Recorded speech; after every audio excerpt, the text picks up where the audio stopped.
Good afternoon and welcome to the National Press Club. I'm Vivian Valberg, president of the club and correspondent for the Daily Oklahoman. I want to welcome all those National Press Club members and guests who are in our audience today, and also those listening to this luncheon live over the more than 260 stations of the National Public Radio Network. In addition, this luncheon will be carried on a delayed basis by the more than 1,100 cable television stations affiliated with C-SPAN, the Cable Satellite Public Affairs Network. If you have questions for our speaker, and I hope that you will, please write them on the cards which are at your table and send them up to me. I'll ask as many as time permits. You should know that our speaker next Monday will be Senator Robert Dole, chairman of the Senate Finance Committee, and on Thursday our speaker will be Alan Newharth, chairman and president of the Gannett Company, which has just introduced a new national newspaper. Now for the introduction of our distinguished head table guests. If you will withhold your applause until I've finished introducing them all, and if they would stand as I call their names. The Washington Bureau Chief of the Scripps League newspapers who organized today's luncheon, Lee Roderick. The United States Deputy Chief of Protocol, Thomas Nassif. The Minister of Trade of the Philippines, His Excellency Roberto Ungpin. National Editor of Hearst Newspapers, Joseph Kingsbury Smith. The Assistant Secretary of State for East Asian and Pacific Affairs, the Honorable John Holdridge. The Ambassador of the Philippines, His Excellency Benjamin T. Romualdez. Publisher of the Washington Times, Jim Whalen. The Minister of Information of the Philippines, His Excellency Gregoria Sendanya. United Press International Diplomatic Correspondent Jim Anderson. United States Senator from Hawaii, the Honorable Daniel K. Inouye. Prime Minister of the Philippines, His Excellency Cesar Virata. From Crane Communications, the Chairman of the National Press Club Speakers Committee, Stanley Cohen. The Minister of Foreign Affairs of the Philippines, His Excellency Carlos Romulo, I'm sorry.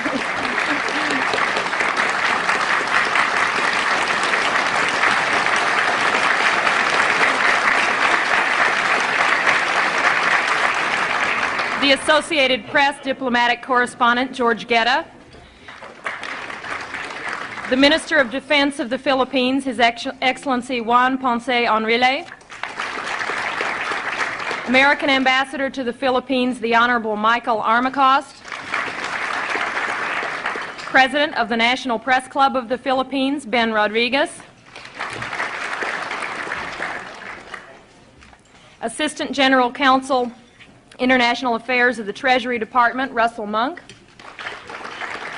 And the Chicago Tribune Diplomatic Correspondent, John McLean.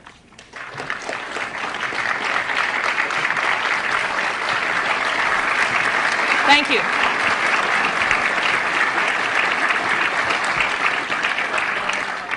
Our speaker today is the President of the Philippines, Ferdinand Marcos. It has been 16 years since President Marcos came to the United States on an official visit, and 16 years since we first welcomed him to our podium at the National Press Club. When he appeared before us then, he had just been elected president of the former American colony, which became an independent nation in 1946. We knew Marcos was a war hero. He got so many medals in World War II that when the young Major Marcos met four-star General Omar Bradley, the general saluted him. We also knew he was a persuasive fellow. How else could he have managed to get his wife, who is known to be strong and bright, to marry him after they'd known each other for only 11 days? And we knew he was experienced in overcoming political adversity. After all, the first case Mr. Marcos ever won as a lawyer was when he successfully defended himself from prison against a charge of murdering a political opponent of his father. The president of the press club at that time, Win Booth, remarked at the great warmth of the greeting Mr. Marcos received in 1966 and said, and I quote, "Your very presence reminds us that you and your great people are the faithful allies of our country in time of trouble. And that, sir, is something the American people and the men and women assembled in this room are not about to forget," end quote. But much has happened in those 16 years. In the interim, Mr. Marcos declared martial law, or what he called constitutional authoritarianism, and did not lift it for 11 years. There have been charges of corruption, abuses of human rights, and political repression, and recently the Archbishop of Manila called openly for him to resign. But through it all, Mr. Marcos has remained president, and this week, President Reagan warmly welcomed him, stressing the many common ties between the two countries. The New York Times recently said, quote, "In a country that is deeply sensitive to style, Ferdinand Marcos has it, and it has allowed him to take the sweeping actions that in essence converted the nation from an ill-functioning, raucous but free democracy into his personal fief and seemingly permanent possession," end quote. President Marcos comes to us today as the head of a nation with a long friendship with the United States, a nation considered crucial to America's defense strategies in Asia. We are eager to hear what Mr. Marcos has to say. It's my pleasure to present to you Ferdinand Marcos, President of the Philippines.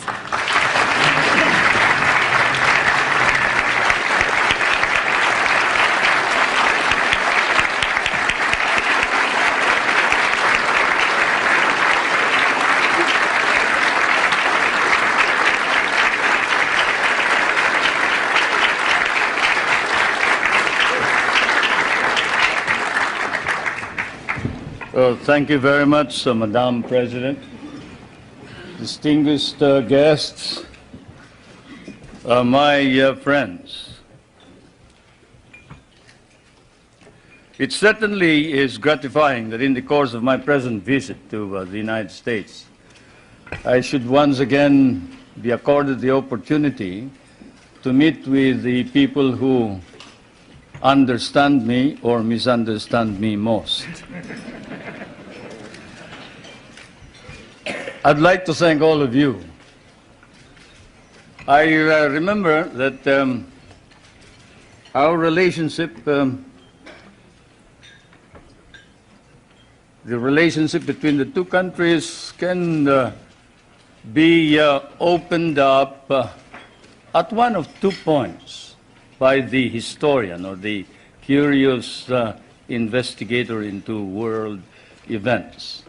One, the military, which was Admiral or then Commodore Dewey, sinking the Spanish fleet under Montojo on May 1st, 1898 in Manila Bay, and with the help of the Filipino revolutionaries under General or President Emilio Aguinaldo, who then proclaimed the first Philippine Republic. Incidentally, President Emilio Aguinaldo was the grandfather of Prime Minister Cesar Virata, who is here. My grandfather only commanded the revolutionary forces. We have changed places since then.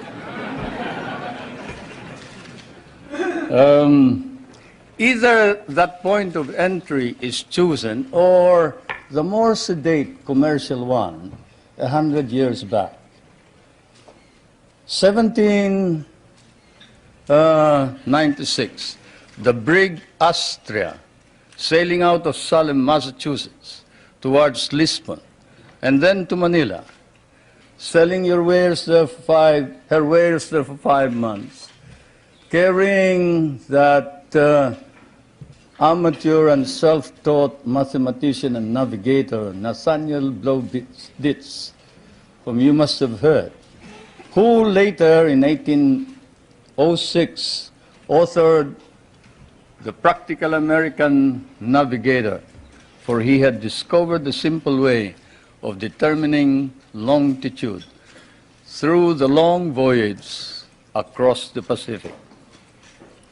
The American government bought the rights of the 2 editions, and it has become standard text for all those who study salesmanship from Kings Point to Annapolis. Either way, it has been dramatic and historic, and it was always to be so. There was always extreme on both sides, enmity, if not enmity, extreme friendship, a relationship of love, hate. And this is my fate and destiny. I thank you all for this privilege and this honor. It may be said that an official journal like mine ought always to visit with this press association, for, as someone once observed correctly, the American press is, of course, the fourth branch of government in this country. And then also it is well to remember that the so-called solicitude with which Americans regard developments in the Philippines is perhaps now more pronounced than in the devoted reportage by the American press on our country. This keen of the American interest of the American press notwithstanding, there is, I fear, some confusion in this country of what is happening in the Philippines today. It has been one of the shocks I encountered while preparing for my present journey, and also upon arrival here in Washington, to read in one of your outstanding papers a statement to the effect that the Philippines is still under military rule, which it is not, and that there is no civil government. Such misstatements, whether intended or otherwise, conveniently merge with more accurate reporting about the true situation in the country, resulting in much confusion and misimpressions about our country, require clarification. So perhaps I should begin by stating first a few basic facts about our country without too much embroidery. The Philippines is a republican state with a duly elected government at national and community level.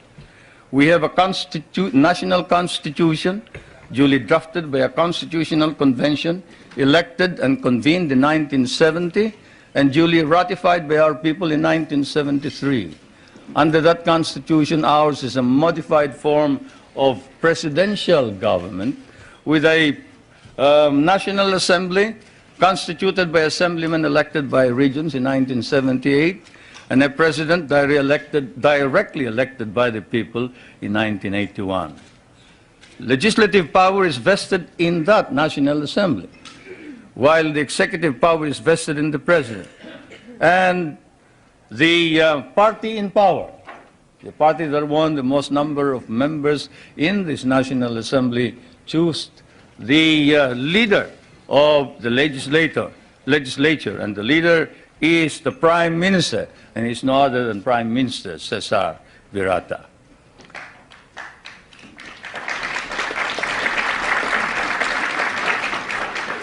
We have an independent judiciary which is under the full supervision of a Supreme Court. While it is claimed that human rights are not protected by the courts, or that civil rights are not duly enhanced by the Constitution, because there is no way of seeking, say, the remedy of a writ of habeas corpus. The truth of the matter is anyone can petition for a writ of habeas corpus in the Philippines. In fact, all those who have been apprehended as having brought in hundreds and hundreds of firearms bought from the PLO and other sources, and who have bragged openly in the television when they are caught that they were the leaders of these rebel groups, and who later changed their tone on the advice of their lawyers, went to the Supreme Court and were able to obtain an order from the Supreme Court for the Philippine government to bring the bodies of these people to before the Supreme Court, which we did. There is not a single man who has filed a petition for a writ of habeas corpus who has not been able to compel the government to bring the body of all those petitioners to the Supreme Court. In fact, the Supreme Court ordered an investigation on the allegations of torture, and the results were negative. The doctors testified that they examined all of these persons, all these petitioners, during the period of confinement, and they never complained about any mistreatment or torture, and some indiscreet remark indicated that this was merely said on the advice of the lawyer as a preparation for defense in the criminal trial. Now let's review the overall measures. All measures that have been issued by the President were issued at his instance alone? No. They are issued after a meeting of what is known as the party caucus. You who have studied constitutional law know that in a modified parliamentary or presidential form of government, the President actually doesn't make the decisions. He may lead the party, and therefore in the caucus he may exert influence in the caucus, but the caucus decides what is going to happen, what is the policy to be adopted. In fact, our Constitution institutionalizes this procedure and states that the program and policy of government shall be adopted by the cabinet, submitted to the President for approval, but shall be responsible to the members of the National Assembly or the Batasang Pambansa, and for which the Prime Minister must stand. If he is rejected, then he must quit, he must resign, and a new Prime Minister must be appointed. Now, all cases are appealable to the Supreme Court, including cases of security against the state. We have a system of local government and administration throughout the country.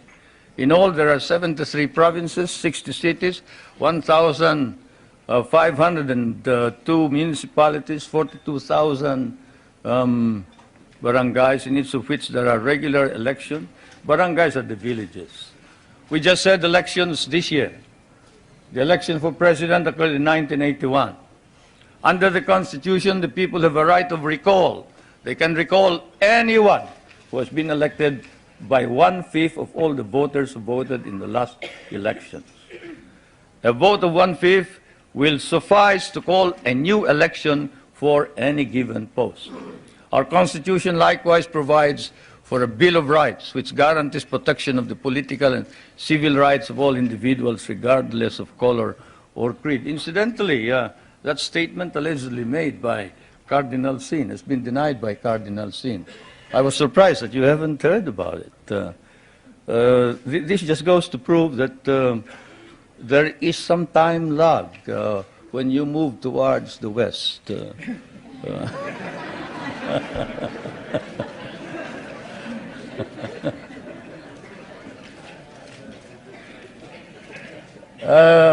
Cardinal Sin, when he arrived in the Philippines, appeared before some of our friends and said, look, there is no quarrel between the church and state, and the church and state are separate. I have no intention of intervening in political affairs. I have not stated that the president should resign. That's his business. That's the business of the people.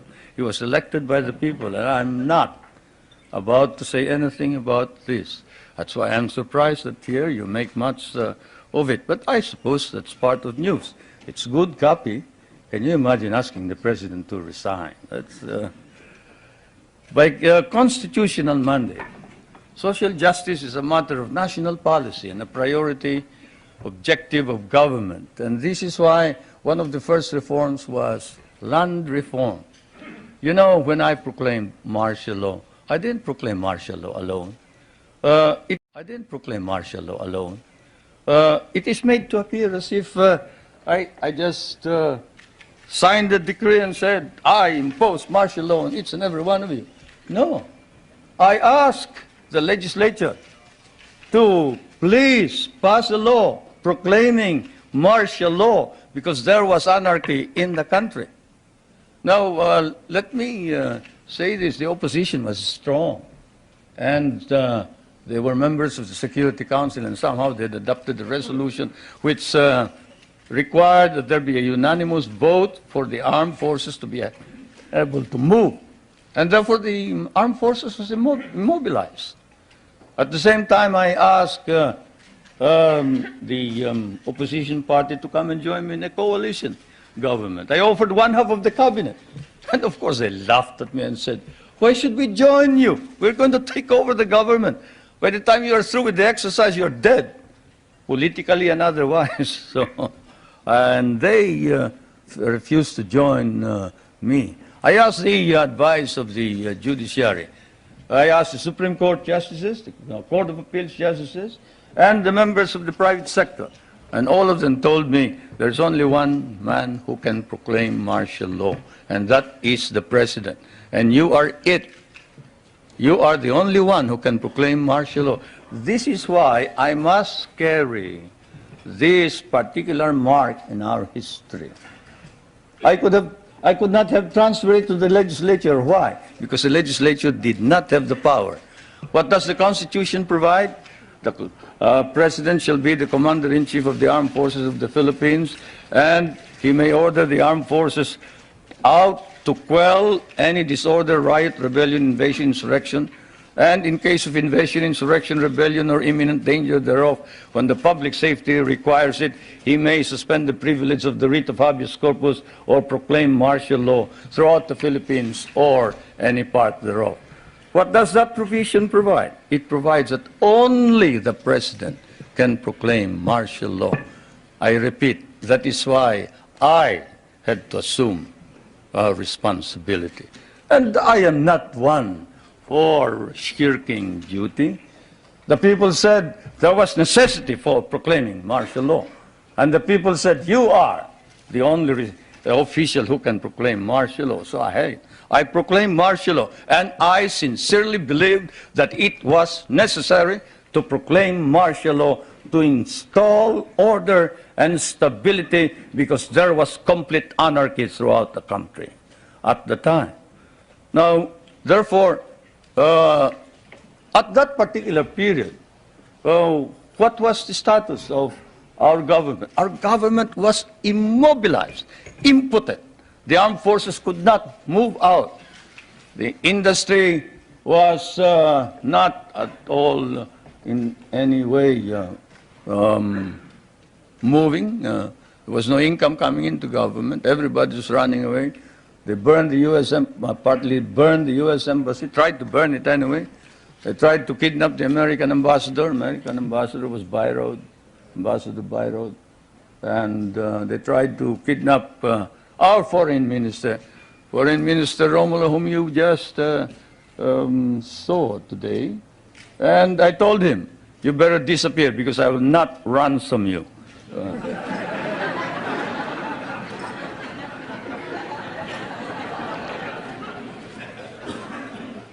But whatever it is, they burned the Manila International Airport, they bombed the Supreme Court, they bombed the Constitutional Convention, they bombed the City Hall, they burned part of Malacanang Palace, they attempted to kidnap my children, they attempted to kill the President 8 times. There was, of course, an attempted assassination against the First Lady. You all know about that. And this required that I immediately act on it, and so I did. Now, we established land reform. We were fighting a group known as the Hukbalahap, Hukbong Nagpapalaya ng Bayan. It was socialist inclined. It was leftist. But they were friends of mine because we had fought in the Second World War together. And so I approached them and I said, look, I'm going to establish land reform. If you're fighting for land reform against the feudalistic agrarian system, then you must join me. And they did. I want to introduce to you the leader of that rebellion, who is now present and is a part of the government, Mr. Luis Taruk.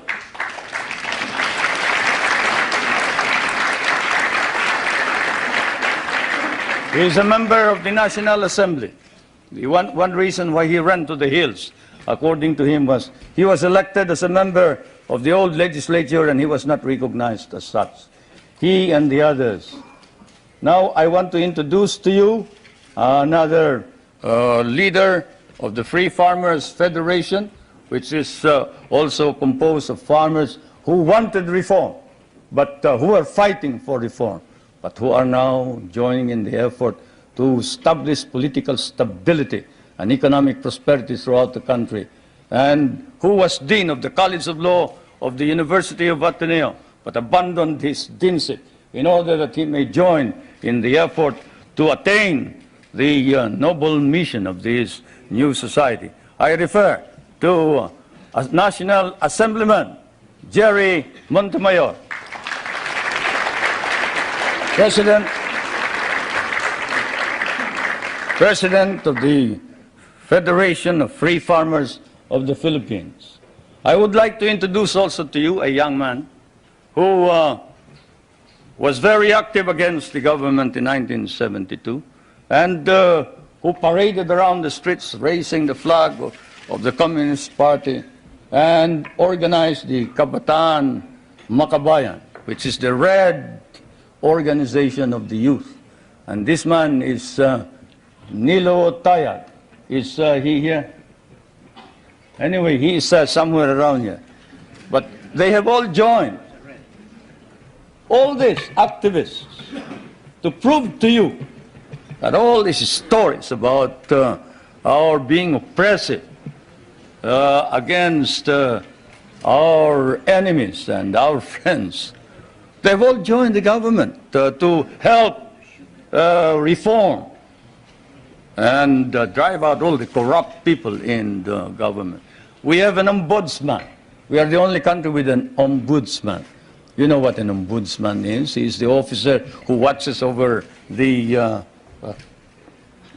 corrupt officials of government, and this man has charged 1,000, about 1,000, more than 1,000 officers and employees, and sent most of them to jail.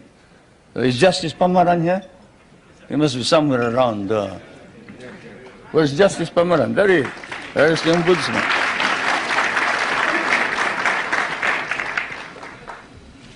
And we have not deprived anybody of private property. On the contrary, while we are a free enterprise society, we have an egalitarian base.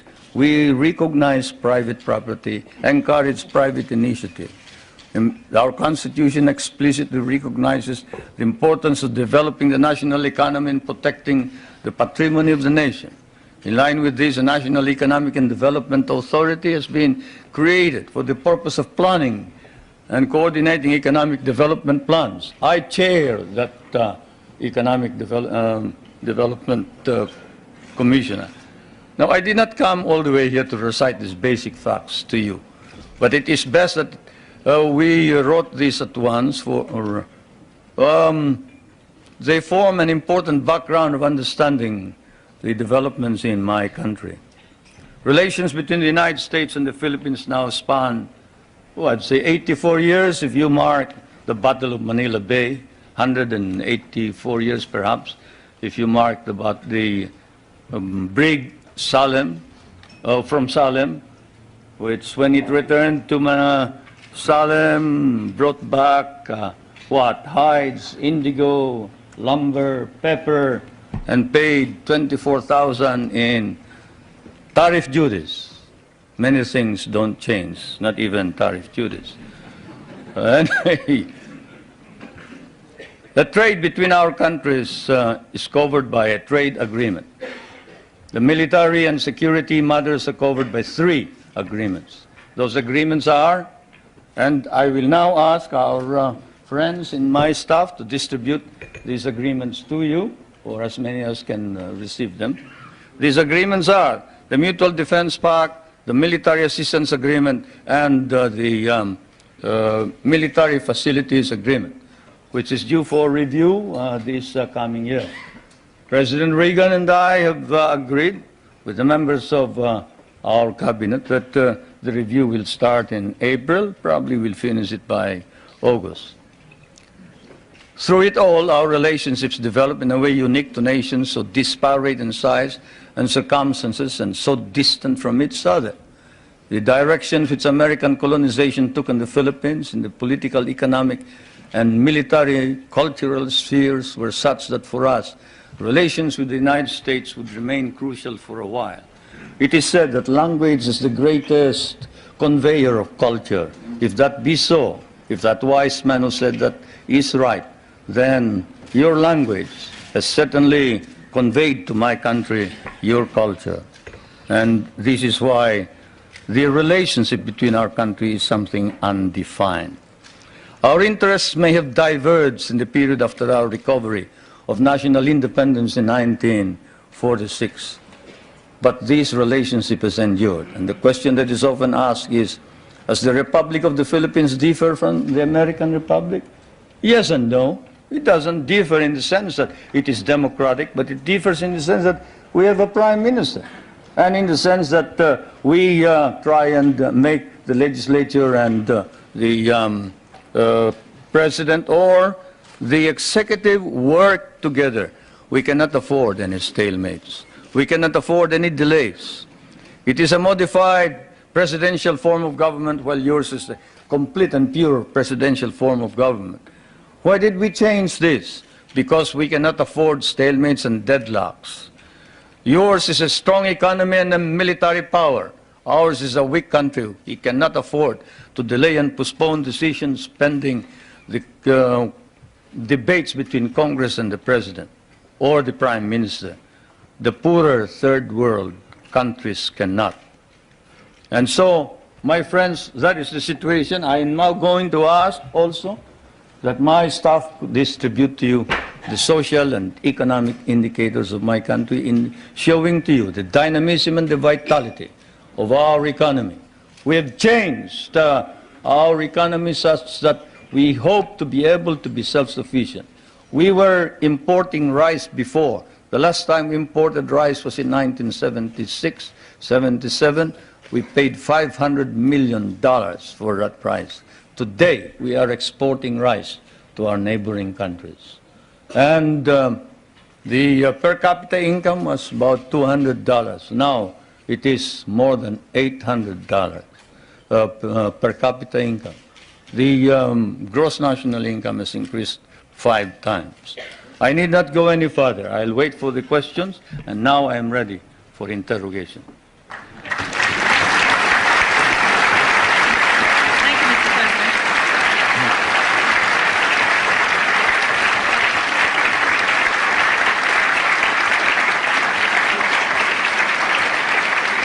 Thank you, Mr. President.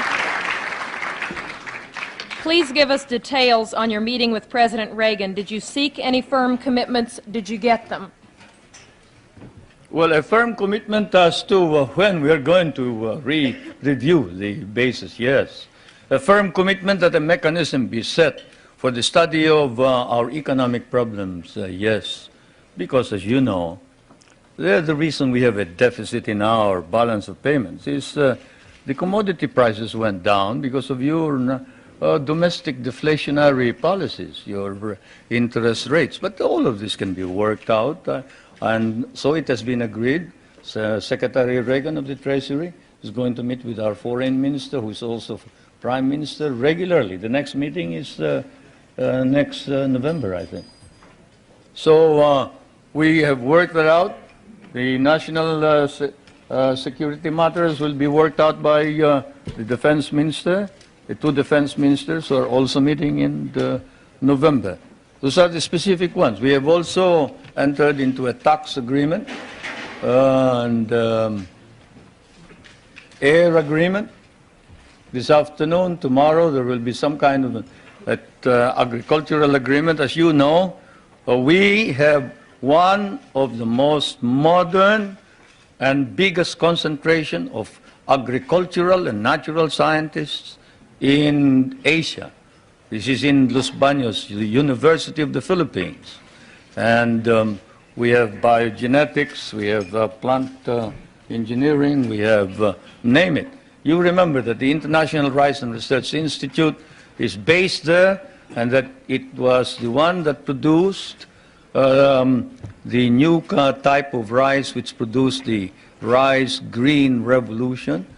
And we help your scientists produce the corn that can fight mildew. When your scientists could not produce it, we did. That center is going to be developed. We are also hoping to be able to exchange technology on non-conventional energy and other matters. It has been reported that your government will seek $2 billion in rent from the U.S. for the Philippine bases. Is this an accurate report? No, it is not. We have never talked about figures. Louder and clearer. We can understand the question. The question was, is it correct that we have demanded $2 billion in the rent? The answer is no. We haven't quoted any figure. What we have asked is this. We want a study. What is it that is necessary in order that we can perform our job? You and I know that if the Philippines is attacked, the United States is not necessarily bound to immediately react, because the provision of the Mutual Defense Pact is that you will immediately take steps as is necessary to meet the contingency in accordance with your constitutional processes. What does that mean? That means that you go to the Senate and the House of Representatives. What does that mean? That means delay while we are dying there.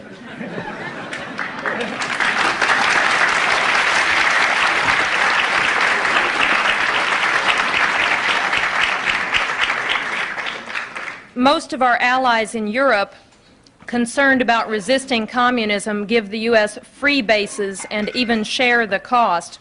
Why shouldn't we expect the same kind of cooperation from the Philippines instead of demands for more rent? Well, for one thing, you haven't exactly paid for what we lost in the last war. If we must make an accounting, 75% of our cities were devastated in the last war. We lost 1 million men.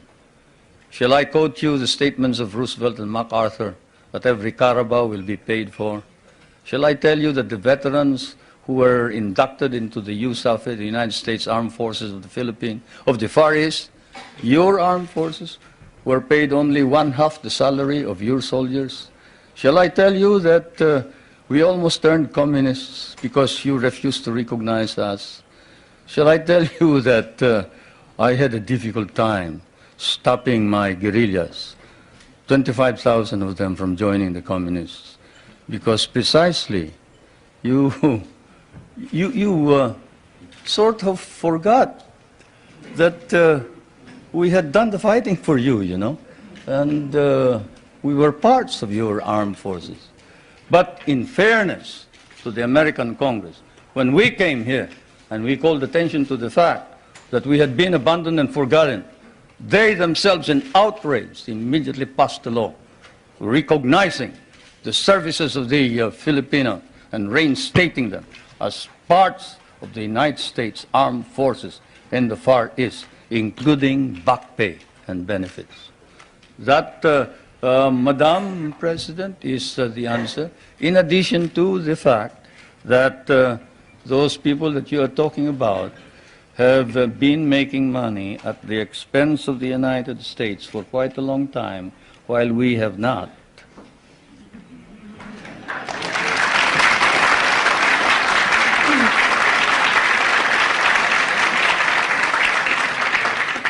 After the attack on Pearl Harbor, U.S. bases in the Philippines could not be defended. Why should we expect that in another war these bases would be more reliable?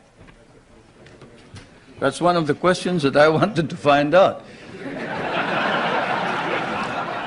Is it true President Reagan has not raised with you any concern about repression and human rights?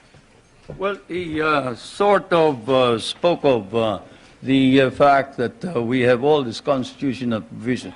But we did speak of the fact that we must maintain and enhance human rights in general. But this fault finding that we found in some of these reports before isn't there. There is this open-mindedness and fairness which we expected of America and the Americans.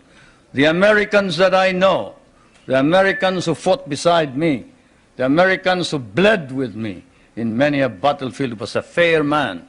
He was a just man. He was a courageous man. He was a man who saw right and did right. And it is not fair to accuse the Philippines of any violation of human rights when there has been no violation. Though if there has been any violation, we punish those who have violated. And I now ask that this pamphlet, particular writing of one of the most celebrated figures, who claims to have, at the beginning of the campaign against my government, claims to have been maltreated by some of the military men, now reports exactly what happened. I ask that my staff distribute the letter of Herrera, Trinidad Herrera. You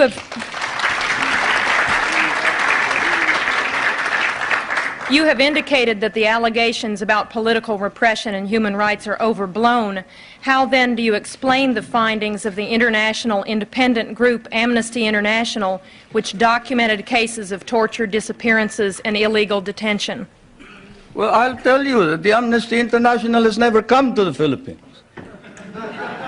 That's why all they talk about is something that they obtained hearsay. Let's give one specific example. Father Abedicio, a famous case. Father Abedicio is supposed to have disappeared. He is a member of the clergy in the Philippines. He's a Filipino. He disappeared and we couldn't locate him. Not even my best intelligence officers could locate him. And what did we discover after 6 months? We discovered he had run away with somebody who claimed to be a nun, and he was in Germany. How do you like that? And we got blamed for it. We got blamed for it. That's it. That's how the Amnesty International has been reporting all this thing. This questioner says, I have been in Manila and talked with both Filipino and U.S. businessmen. They say the Philippines are the most corrupt nation in the Association of Southeast Asian Nations, and that your wife's nickname is Miss 10%. Will you comment? They must mistake us for another nation. He must have been living in the bar. Because I can tell you, there is this man, Justice Pamaran, whom I just introduced to you. He is the ombudsman. You who know what an ombudsman is, knows exactly what he can do.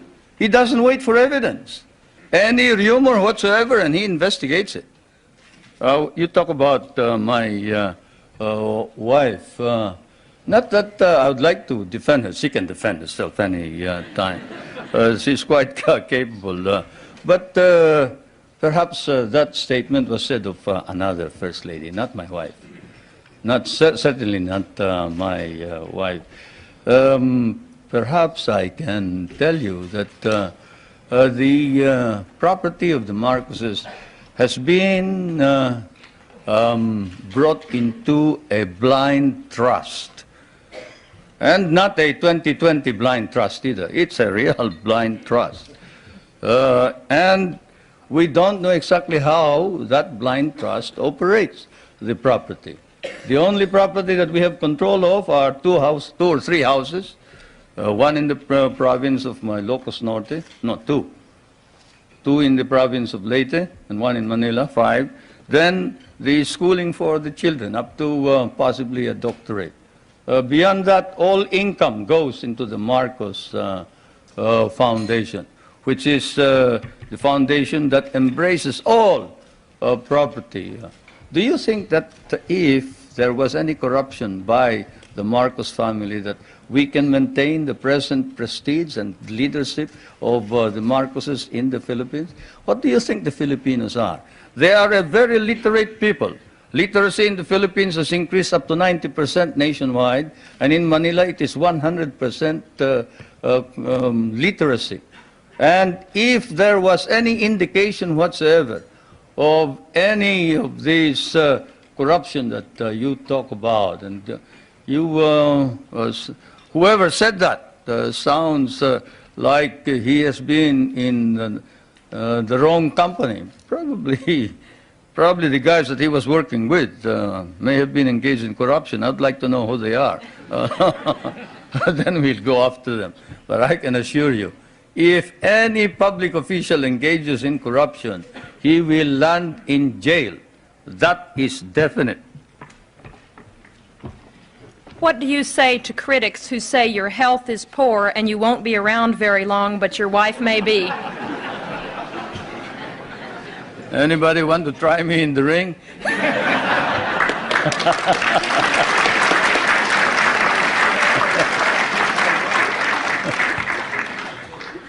Yeah. Ridiculous. I refuse to answer questions like that.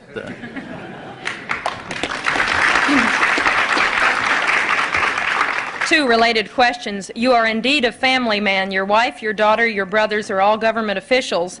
Do you think the next president of your country will be a Marcos, and would you like for your wife to succeed you as president? No, no. The problem here, of course, is that one, you do not understand Philippine politics. You see, first of all, my brother, did you say my brother was governor? Government officials. My brother volunteered his services for Medicare. Did you want him to withdraw his voluntary services as a medical officer? He is serving our country practically free. He abandoned a very profitable medical career in order to serve what we have as Medicare, which is your Medicaid, no? Yes. He is not a government official by any means. This is a voluntary organization. My wife was elected. He was elected because the candidates wanted to include him, to include her. They wanted somebody to carry them. Minister Romulo will tell you that without the support of the governor, who happens to be well liked by the people of Manila, they probably wouldn't have won in the last elections. It's just a matter of helping out in the political campaign. My daughter is the voluntary head of a group of village leaders. That is not a political organization. That's not a government organization. This is an association of young kids who are organized in order that they can help each other. Kabataan Barangay. And I am surprised that you hold it against these young kids, that they get together so they can play football, they can encourage sports, they can encourage people, the young kids from going into drugs. Don't you think that you should also organize something here in the United States and get somebody to stop the young kids from going into drugs and instead go into sports? Well, that's what they're doing. Now, with respect to the other officials, the question, of course, doesn't specify. Let me put it this way. As I told you, our government is a caucus government, consensus. When the consensus of the party demanded that I appoint the First Lady as a member of the Executive Committee, I had an agreement with them, and that is that she would not become President or Prime Minister. At the beginning, even Prime Minister Cesar Virata was for the First Lady becoming Prime Minister. But the First Lady and I stood our ground, and we nominated the Prime Minister Virata instead. Now, is that the action of anybody who is preparing to take over as a dynasty? Now, my other daughter, well, she is in Pennsylvania. She's studying voice culture, and she is in anthropology. I don't see what connection that has with politics. Mr. President, your opponents say this trip is costing between $5 million and $20 million. What is the budget for your trip? It's ridiculous. My cabinet is spending only a very minuscule part of that. If there are any people who have joined this group, they are on their own. I'm sorry to say. They're on their own. Do you believe the United States now has a consistent, understandable policy toward the Philippines and East Asia? Shouldn't you ask that of the United States leaders, not me? But as far as I'm concerned, yes, insofar as we can understand. What I see is a resurgent American nation under a new leadership, trying its very best, earnestly trying to arrest decline and slide in prestige and in policy, in domestic and foreign policy. That is what we see from the outside. There is an earnest effort to prevent drift and confusion. Now, we would like to encourage that because among the small nations, there's no possibility of any progress so long as there is instability throughout the world. And so, as I said last night, what I see now, 16 years after my last visit, actually my last visit was when I came to participate in the memorial services of President Eisenhower in 1969, not 1966, 1969. And, but what I see here is while in the past America was in the dark, and there were doubts and misgivings. There were fears that you were tiring, you were weary, you doubted your own strength, you didn't know where you were going. But now there is hope, and the phenomenon, what we see is an America emerging out of the shadows. It's still partly in the shadows, but it's trying to emerge.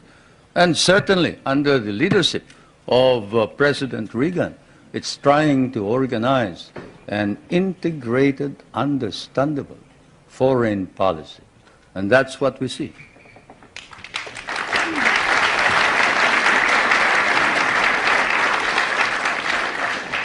There is widespread malnutrition in the Philippines, and only 1/3 of your labor force has regular employment. Given this, how do you justify the prosperity in which you, your family, and friends live? You must like us, the way you ask those questions.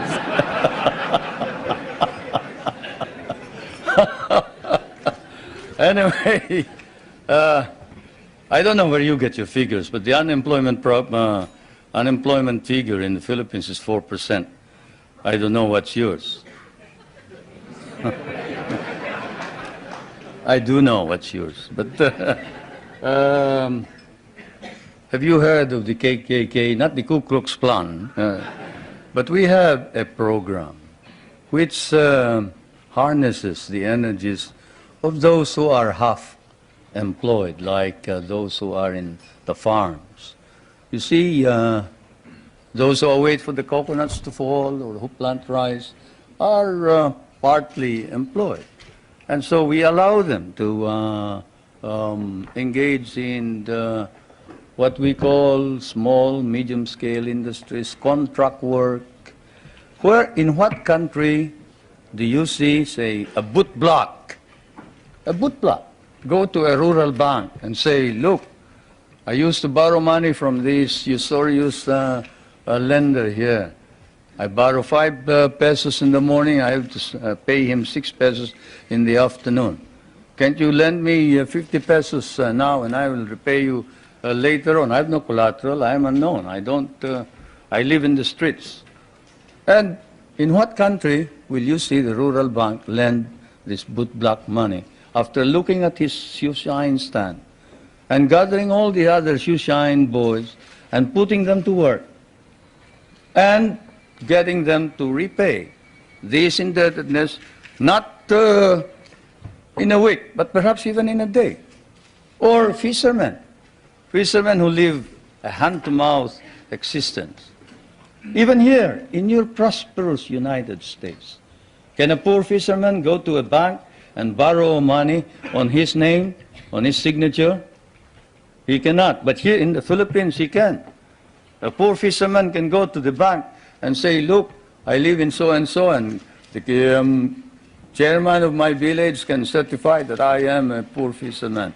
And I would like to organize a group. Can you lend us 5,000 so I can buy a motor, I can buy a net, I can buy a small boat, and we can improve our earnings.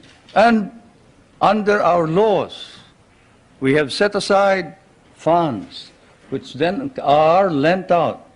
And we have been able to lend out about 1,200 million pesos under this scheme, and they have been repaid. They have been repaid, and that's the worst part about it, isn't it? Many people don't believe it, but they have been repaid. And so we have a situation where the work ethic has been encouraged. We tell everybody, you don't plant rice, you don't eat rice. You don't work, you don't get anything. But you work. We'll give you the wherewithal. We'll give you the funds.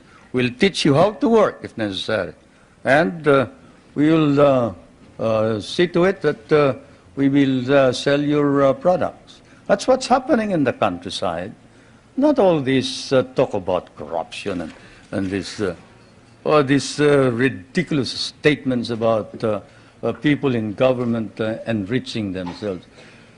When you have activists like Luis Tarok and Jerry Montemayor and Nilo Tayag and these men who were ready to kill the president, but who now says that the reforms that are being instituted are for the good and welfare of the country, you don't engage in any of this foolishness that you talk about. No, everybody is sincere and earnest about making our democracy work. And I can tell you that whoever has told you about these unwholesome observations about the Philippines, better come back to the Philippines. I'll pay for your trip so you can see what's actually happening. Thank you, Mr. President. Before I ask our final question, I want to present you with a certificate of appreciation for appearing once again at the National Press Club and with an updated version of the National Press Club necktie. Thank you.